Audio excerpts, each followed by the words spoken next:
And I, I see some people talking about Corum. I actually hope, guys, that Corum does not stay. For that kid standpoint. Of course, as a Michigan fan, I want him here. He makes us better, but for his sake, and to get paid and probably his best for his own prospects, he should go to the NFL. He should go to the next level.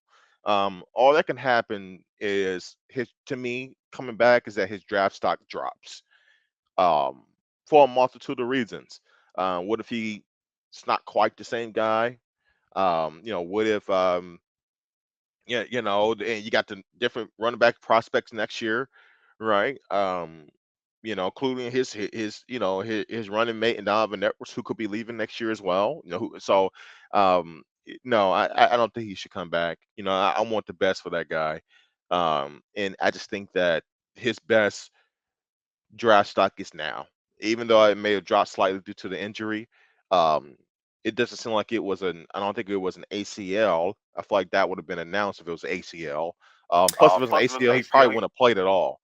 Um, I so think it was meniscus. I think was the which is the minor, diagnosis. which is minor. Which is minor. So I don't know, man. I really I really think he should, go to NFL, as opposed to coming back and his draft stock potentially drops. I mean, all it would take is another injury, and his draft stock will significantly drop if he came back for another year. Well, what is it that Blake Corum can show in the 2023 football season for college football that he hasn't already shown? Right. Like, you know what I mean? He's shown that I could be the bell cow because we had Donovan Edwards was banged up most of the year. And, and Blake was terrific. I mean, he was, to me, he was a Heisman Trophy candidate going into the Illinois, basically until he just was gone, until he was injured. I thought he had a real shot at the Heisman Trophy. I just don't think there's anything additional he can show. Now, if he's talking something, hey, I want to, bring a national championship to Michigan and do that, that's something totally separate. But if we're just talking NFL draft stock and just hopeful, Yeah, I just don't understand what he's gonna do in 2023 that to he has raise not it. already shown the evaluators of what he can do. Right. I just think, especially we're talking about a running back here, guys. Especially for a running back, you know, even when you're good. I mean, for God's sakes, as Lions fans, me and Des being Lions fans, we have a very good, talented running back in DeAndre Swift, who was drafted out of Georgia in the second round. And when he's been healthy, which has been on a rare occasion throughout his career in Detroit, he's fantastic, right? And he was a second round pick, and we're trying to, a lot of us are debating on, should the Lions pay him, right? It's hard to get now that big the real payday in the NFL, which is that second contract. So I don't know, man. I really like the kid. I want the best for him. He has a great story. Um, is there, Mark? I see what you're saying. Get your degree, come back. He can get his Absolutely. degree in any year, man. He doesn't have to do that now. He can do that in 5 years, 6 years, 7 years. And if he gets hurt one more time, guys, especially for a running back, I'm telling you, like it's not like he's a quarterback where if he sustained another injury, oh, well, he's talented, he'll still get a shot. I mean, there's a chance if he got hurt again, if he came back to Michigan next year, that he might not even get drafted at all. Like that's how quickly and disposable that NFL views running backs now. They're a dime a dozen. No matter how talented you looked in college. I mean, Des, correct me if I'm wrong, guys. Guys can go into his statistics, but wasn't Chuba Hubbard a really good running back at Oklahoma State? Wasn't he a fourth round draft pick? But Chuba was really good at Oklahoma State, and he just had a really good day versus Lions. A coincidence, coincidence, but I'm just saying, man. I just, I don't know. For him, I just think it's best, go ahead, kid, leave, get your money, and take care of yourself. Yeah, I mean, the degree thing that can happen in all the time. Um, he can do that in 5 years. He can do that in 6 years. But like you said, if he and let's say he has something else happen with that knee. Like what if Yeah. something just flares up and he has to miss 2 to 3 games? That's not gonna be looked upon in a good No, light to not at where all. it's like, man, because guess what? Now all of a sudden you're injury prone. Forget about the time that you had before you were Oh yeah. hurt.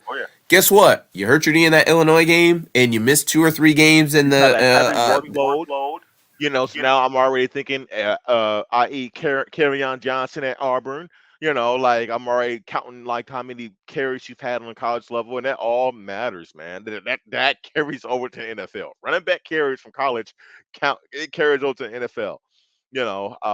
And Antoine, I see your point. I really do. It's not that third and fourth round is a lot of money, but you run the risk of, let's say that's his ideal sweet spot now, third to fourth round slide.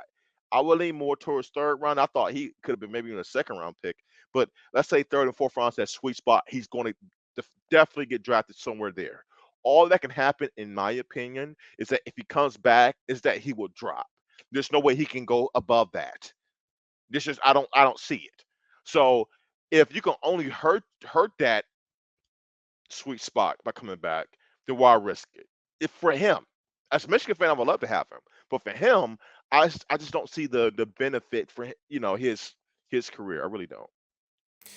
Well, in I looked it up. So second round picks are anywhere from 1.5 to 950K. Third round picks 899 to 818. Uh, I mean, correct me if I'm wrong. Blake Corum's not making that in NIL money. Am I just crazy and haven't seen it? I don't think he's making that much money in NIL. So you're talking, and you're also talking like, okay, let's just say for sake of discussion, Blake Corum has 7 years of high level football left in his career, Yeah. right? Well, if that is the case, he should want to get to the NFL as soon as possible because okay, let's say he makes 900K on his first contract. Well, if you're not a, if you're a I believe second round pick past that, there is no a 5th year option. So you got a 4 year deal. I mean, we could agree. I think Blake Corum will be very valuable in the NFL. Oh yeah. So then you're talking about getting to a second contract where you can make 10, 12, who knows, $20 million on a contract, and now you are talking about generational, you know what I mean, generational wealth. Uh, I mean, Antoine saying that with I don't believe that. I could be wrong, but I don't believe that. Heck of a gig. I mean, that's the case. He'll definitely be making more than he's making in the NFL initially. That's for sure. Um, I'll say this, and I'll say this real quick, and then I'm pretty much I've spoken my piece for tonight. Unless you have more to add, Des. Um, I want to address something that Mark said because I always kind of chuckle when people say things like this because it sounds very sports movie esque. You know, where was it? Mark, where did you put that, Mark? It was about him being about the team. Coleman had 2 rushing attempts versus OSU for 6 yards on the torn left meniscus. This dude is not about himself. He's all about the team. The team will help him make the call and family. Well, Mark, for one, partly I agree with you. I do think he is a team player by all means, but this is business, right? So there's team aside, and then there's business. And honestly, if I'm Jim Harbaugh, like I would tell you, I was ironically, guys, it's a really good documentary on HBO for Shaq. He just did. He's doing a documentary on his life, and his college coach, Dale Brown. Shaq, I'm not gonna bore you guys too much, but it's a good watch. Watch it. But anyway, during Shaq's last year at LSU, because he was so big and dominant, players were following him very, very hard, essentially giving him flagrant fouls. He was just too big to stop. And Dale Brown was so frightened and concerned about him losing out on big time money by getting potentially hurt that he went to Shaq. Well, he did a press conference in which he told everyone, "I'm going to tell Shaq and his family that he needs to go to the NBA right now because I do not want to see him get hurt." Like he looked out for his player. And I just think I understand the guy can be about the team, But when a guy like Blake Corum, who has given everything he can give to me, there's nothing else that kid can do for this program.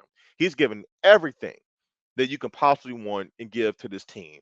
The team should do right by him and recognize, look, we want you to to have the best professional career you can have, right? Because once you're done playing this game, son, what you probably going to make as a professional is going to be your peak earnings of your life, most likely. Let's just be honest here. So I want you to do as much as you can. So that's the way I look at it, guys. There's the personal side, which he loves University of Michigan. He loves his teammates. He wants to do everything he can for them. Then there's the business side, and I just would caution people like you, Mark, who have that view that you have to sometimes remove the emotion out of decisions like that. Yeah, and it can be difficult to do, but I mean, listen, guys, we are all fans, which is short for fanatic. And if we're going to be truly honest about it, in 3 to 4 years, if Blake Corum is out of the league, not playing football anymore, and no longer at Michigan, how many people are going to be, footing money or creating a GoFundMe to get Blake Corum paid? Nobody is. Like, let's be honest about it. Like, so I want him to make the best decision for him.